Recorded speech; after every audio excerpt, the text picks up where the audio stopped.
5 hari Mas Hendra tinggal dan berusaha untuk kembali melebur dengan kami.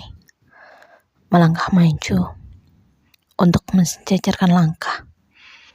Juga sapaan hangat untuk kembali menjalin wicara. Tapi tak selangkah pun ada yang mau mendekat ataupun membalas sapanya. Baik itu mulai dari sang sulung hingga berakhir di si bungsu. Rapat mereka mengatupkan kedua bibirnya, seakan masih enggan untuk sekedar menatap ataupun kembali berkawan dengan Lara. Aku pun tak ingin terlalu memaksa. Ketika ilalang telah kusingkirkan, arah pun telah kutunjukkan. Kini biarlah Mas Hendra mencoba sendiri, menyusun kembali serpihan asa yang telah dia robohkan, hingga mengikis padatnya debu sisa kobaran bara. Maafkan Bapak bila sangat menyakiti kalian. Tapi kini Bapak di sini dan berjanji akan memperbaiki segala kesalahan yang pernah terjadi. Bapak mohon, terima kehadiran Bapak kembali di antara kalian. Cukup terima saja. Entah sebagai apa di hati kalian. Tak usah memikirkan tentang hormat kalian padaku, karena sudah pasti itu tak pantas kudapatkan.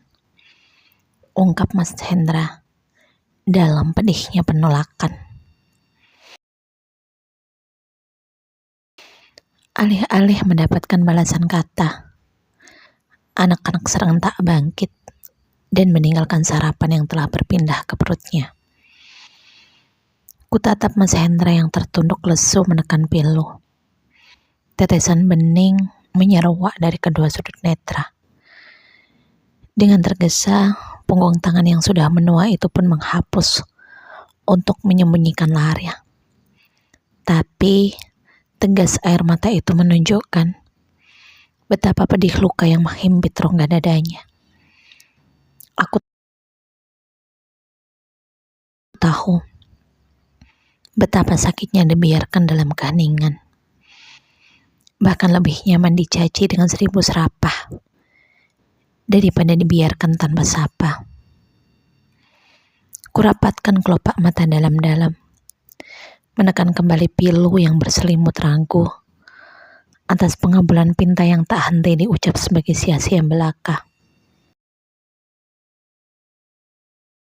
Kulanjutkan setiap suap sarapan yang masih tersisa, melewati rongga mulut hingga melintasi kerongkongan dan bersemayam di kedalaman perut dengan rasa hambar.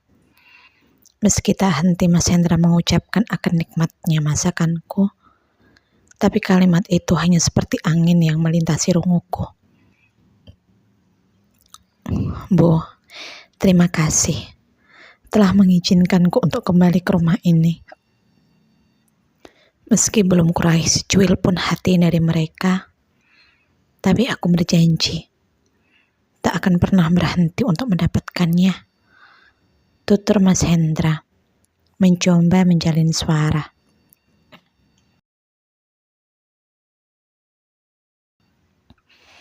Lakukan apapun yang ingin kamu lakukan di sini, Pak.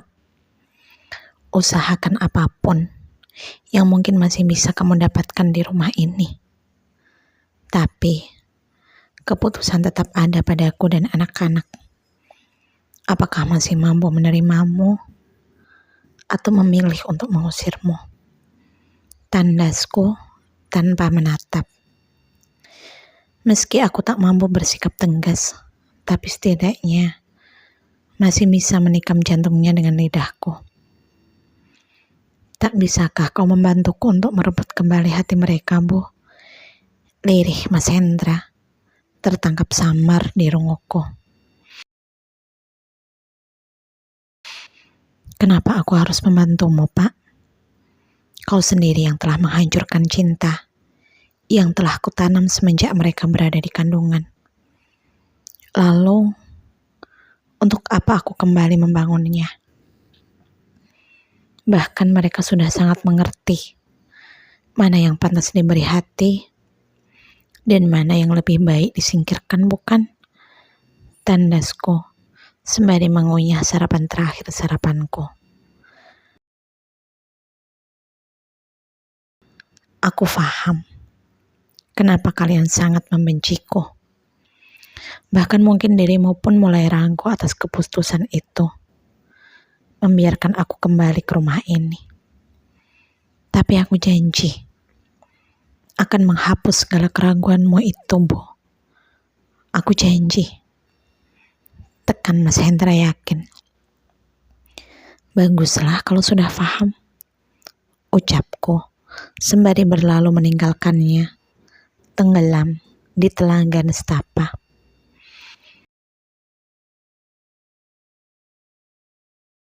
Kulanjutkan langkah menuju ruangan paling pribadiku untuk menyiapkan diri sebelum melanjutkan rutinitas harian.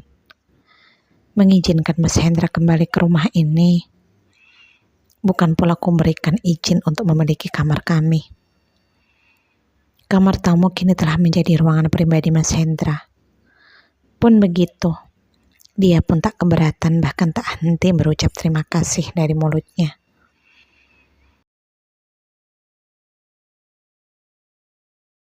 Ngapain sih, Bu? Repot-repot bersihin kamar tamu. Biarkan saja Bapak mengurus dirinya sendiri. Ketus sulungku kalau aku menyiapkan kamar untuk Mas Hendra. Dari keempat saudaranya, dialah yang paling menentang keputusanku dan paling mengutuk perbuatan Mas Hendra. Tak apa, Nak. Toh hanya menyiapkan kamar kan? Sudahlah, jangan terlalu dipikirkan. Tukasku waktu itu sembari lembut menepuk bahunya.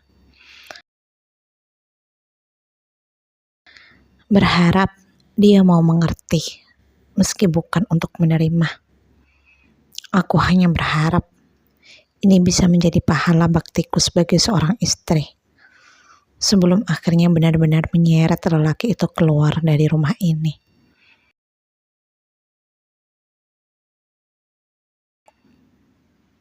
Bu, bagaimana kalau hari ini aku mengantarmu ke butik? Tawar Mas Hendra untuk pertama kali. Setelah berpuluh tahun dia biarkan aku menyetir sendiri. Bahkan saat aku jelas meminta pun sering diabaikan. Dan meminta Rama untuk mewujudkan pitaku. Tak perlu, aku bisa pergi sendiri. Tolakku sembari membenarkan letak sepatu. Berat terdengar hembusan nafas dari mulutnya. Semberat setiap detik yang harus dilaluinya di rumah ini.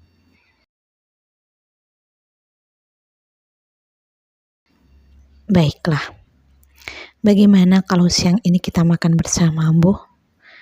Rasanya sudah sangat lama sekali kita tak menghabiskan waktu berdua. Teguhnya tetap menjalin usaha. Menghabiskan waktu berdua? Apa dia tak merasa betapa jijiknya diriku? Bahkan hanya ketika teringat akan raganya.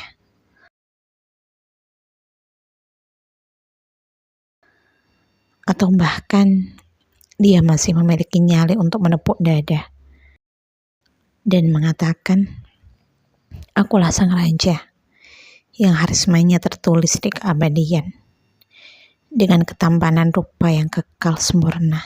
Ilahi Rombi, tolong bukakanlah ketajaman batinnya.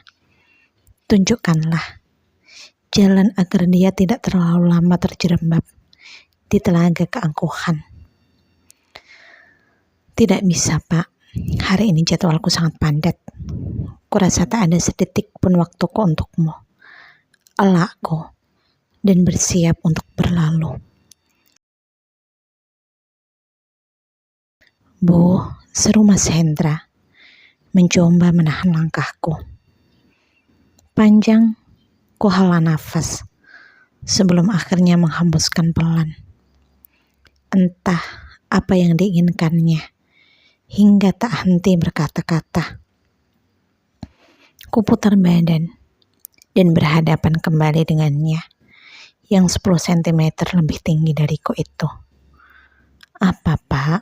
Aku buru-buru. Jangan terus kau mencoba menunda waktuku. Ketusku tak menyukai sikapnya.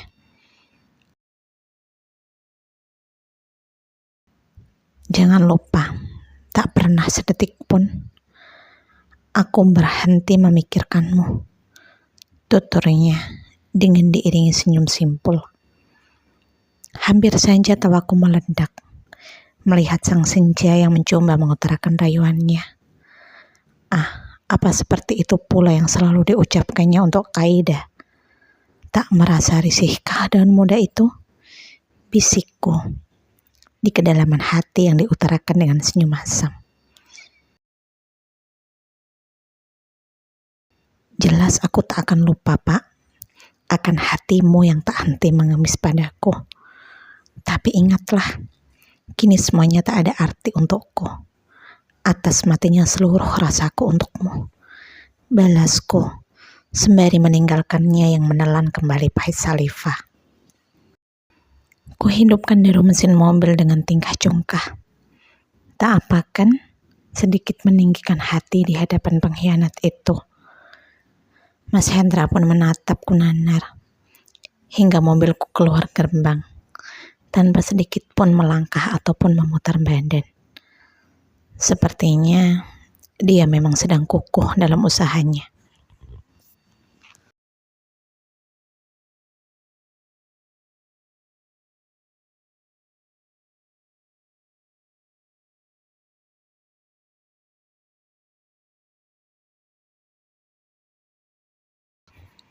Bu, panggil Mas Hendra, sembari mengetuk pintu kamar.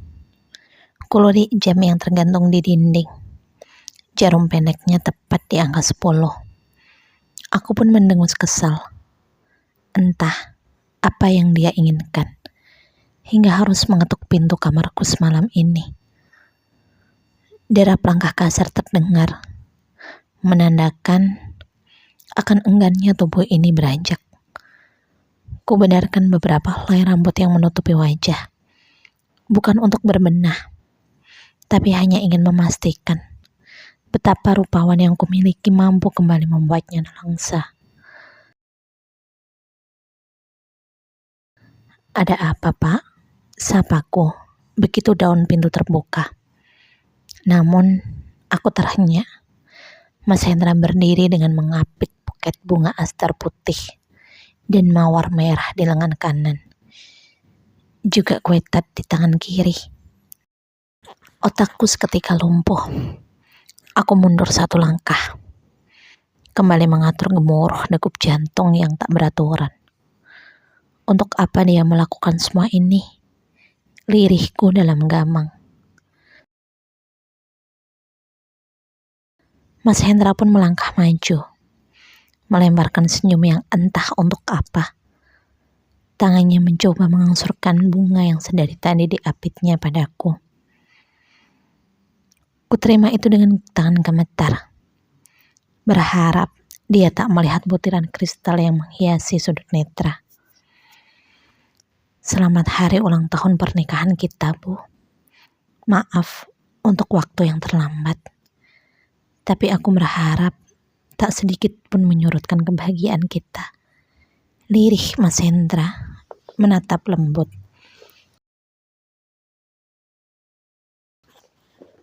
Aku termenung. Otakku kaku. Entah untuk apa. Aku masih saja berdiri termangu. Malang memang. Di usia pernikahan lebih dari 3 window. Inilah perayaan yang paling menyakitkan. Kala kerasku berusaha menghapus ingatan akan peristiwa 25 tahun silam. Dia hadir untuk mengingatkan. Boleh aku masuk, Bu? Pinta Mas Hendra dengan senyum yang tak sedikit pun luntur.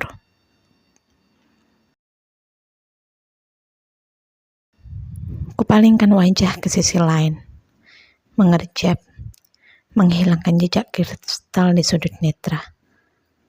Bukankah aku harus tetap kokoh? sekuat bebatuan karang yang tetap tegak meski gelombang tak henti menerjang. Kita bicara di luar saja, elakku, saat kembali mampu kuhidupkan nalar yang sempat lumpuh. Kurasa bukanlah hal yang tepat memberikan ruang padanya dengan menghabiskan beberapa menit di ruangan sempit berdua. Kupimpin langkah menuju teras dengan derap lirih karena tak ingin mengganggu anak-anak yang mungkin juga belum sepenuhnya terlelap.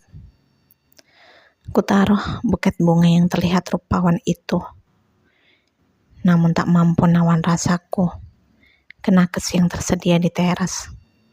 Tanpa ingin menghirup aroma ataupun memuja keindahannya, aku mendengus, mengangsurkan tubuh ke kursi dan diikuti olehnya yang duduk di seberangku.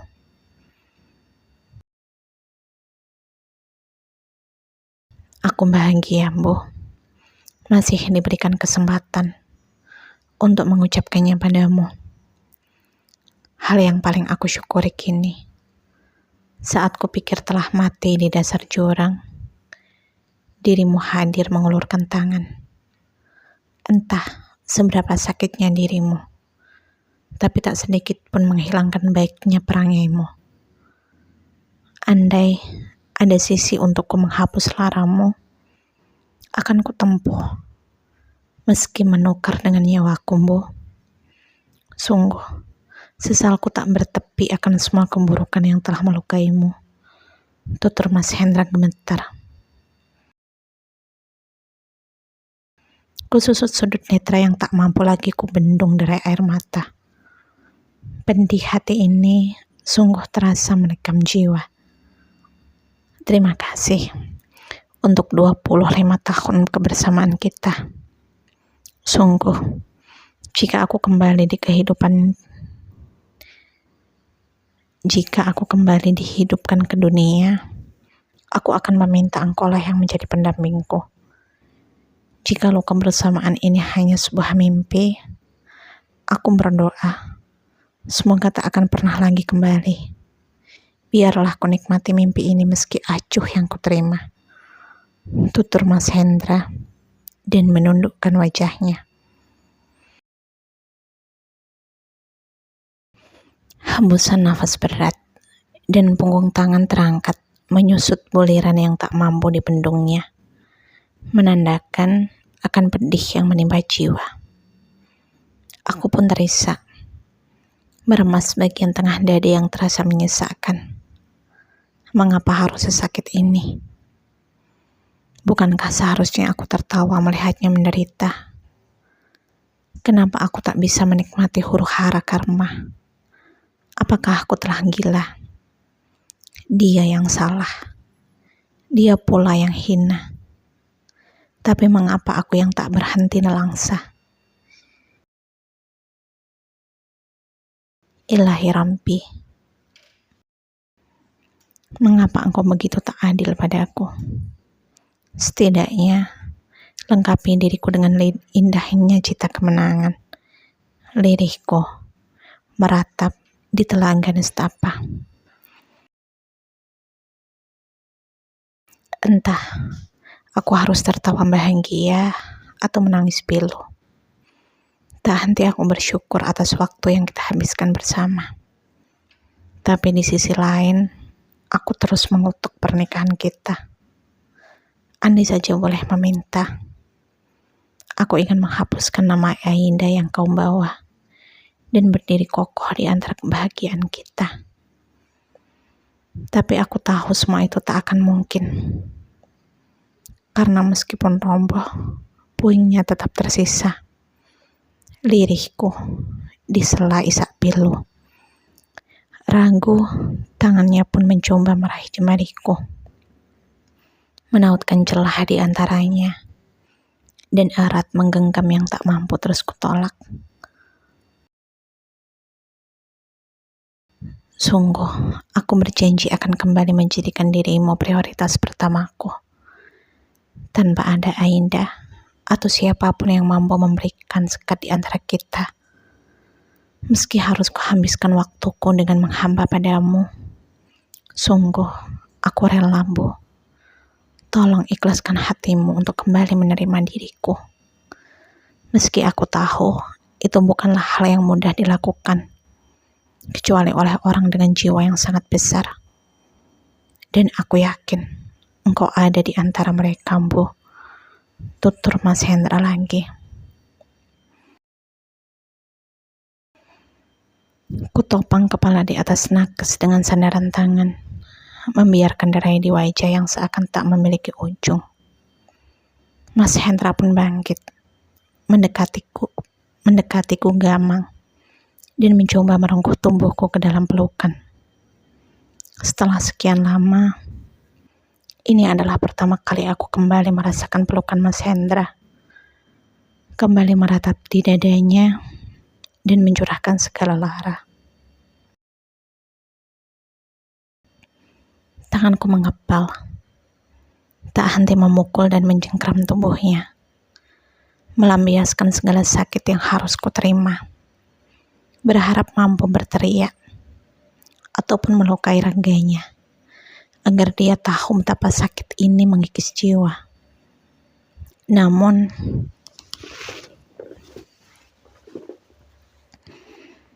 erat lengannya merengkuh tubuhku, pasrah menerima cakaran dan juga pukulanku, seakan dia pun ingin memberikan raganya untuk ikut merasakan derita yang tak mungkin bisa dibagi.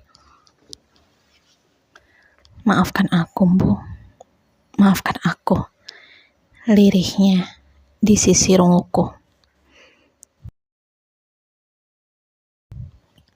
Kamu jahat, Pak.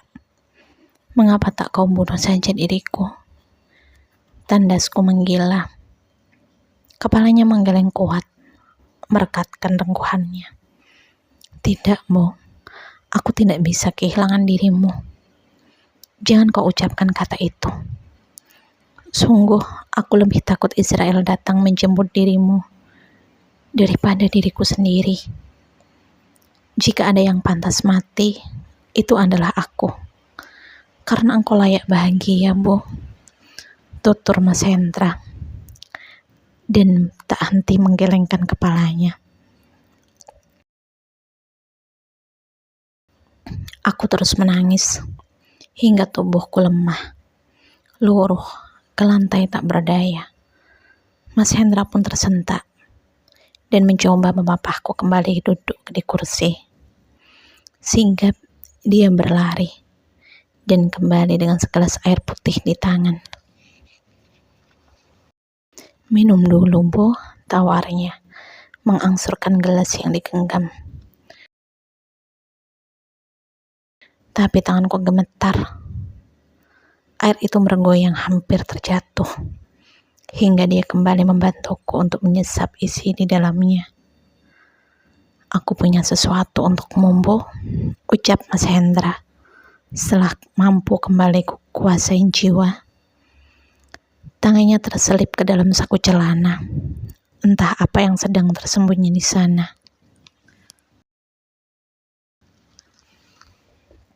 Hingga jemari itu menggenggam kotak hijau kecil di tangan. Perlahan dia membuka dengan netra berbinar. Aku yang hendak diberi hadiah, tapi dia yang lebih berseri-seri. Aku membelikan ini khusus untukmu, Bu. Semoga kau menyukainya, tutur Mas Hendra, dan memperlihatkan kalung dengan liontin berlian. Indah memang. Tapi aku enggan untuk menerima. Apakah kau juga membelikan ini untuk Ainda? Tanyaku menyelidik. Mas Hendra terkekeh, memperlihatkan barisan gigi di rongga mukanya. Bukankah aku sudah bilang, ini khusus untukmu. Lagian aku sudah berhenti untuk membelikan hadiah apapun untuknya, Bu. Tuturnya menyiratkan makna. Aku mengernyit, berpikir tentang maksud ucapannya. Seakan mengerti akan tanya yang tak terlontar, netranya lekat menatapku. dan lirih berkata, "Aku telah menceraikan Ainda," ucapnya tanpa ragu.